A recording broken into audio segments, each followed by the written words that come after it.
ऋषिकेश, तुमचा प्रश्न विचारा थेट आणि थोडक्यात. नमस्कार सर. प्रश्न विचारा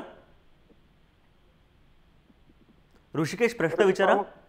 सर, प्रामुख्याने सोयाबीन तूर पेरतोय आणि जर मला मधमाशी पालन करायचं म्हणलं तर एप्रिल आणि मे संदर्भात त्या 2 महिन्यात पाण्याची सोय नसते, तर माझ्या संदर्भात काय सांगता येईल? बरं सर, काय उत्तर असेल यांच्या प्रश्नाला? कसा व्यवसाय सुरू करावा लागेल हेच बोललात ना तुम्ही? होय होय. हां, तर असं आहे की मधमाशांना असं विशेष काहीच लागत नाही. पाणी जरी लागलं तुम्ही थोडीशी व्यवस्था करा. आणि मी सुरुवातीलाच सांगितलं की मधमाशांची फ्लाईट रेंज ही 2 किलोमीटर आहे. म्हणजे त्या 2 किलोमीटरपर्यंत जातात आणि परत येतात.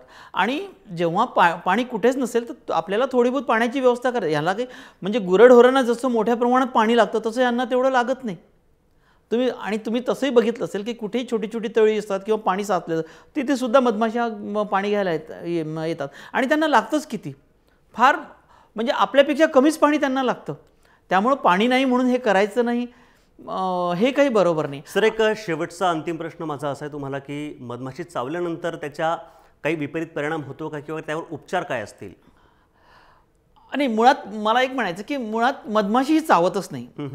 कसं असतं की असं हिंदीत म्हणतात की जब उसके जान पे बनती है तब मधुमक्खी काटती है.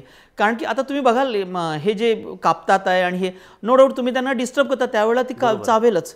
हां, पण जरी तुम्हाला चुकून चावली तसं समजायचं की तुम्हाला भविष्यात होणारा संधिवात होणार नाही. तुमच्या माहितीकरता सांगतो की आफ्रिकेमध्ये एखाद्याला संधिवात वगैरे झाला तर तो मनुष्य एपेरीमध्ये जातो. म्हणजे एपेरी म्हणजे जे ठिकाण जिथे अनेक पेट्या ठेवलेल्या असतात. तुम्ही बघता जशी ही पेटी आहे जिथे अनेक पेट्या आहेत तर त्या ठिकाणाला एपेरी म्हणतात. तर अशा ठिकाणी ज्याला संधिवात झाला आहे त्या ठिकाणी जातात आणि मधपाळ त्या माणसाला ती मधमाशी चावाव्यास लावते. म्हणजे जस्ट त्याला टच करते. तर मधमाशीचा दंश हा आरोग्यासाठी पूरक आहे असं? पूरक आहे, हानिकारक मुळीच नाही. नक्कीच सर, धन्यवाद तुमचे या कार्यक्रमात सहभागी झाल्याबद्दल. त्याचबरोबर खूप महत्त्वाची अशी माहिती आमच्या शेतकरी मित्रांसाठी या कार्यक्रमातून मिळालेली आहे.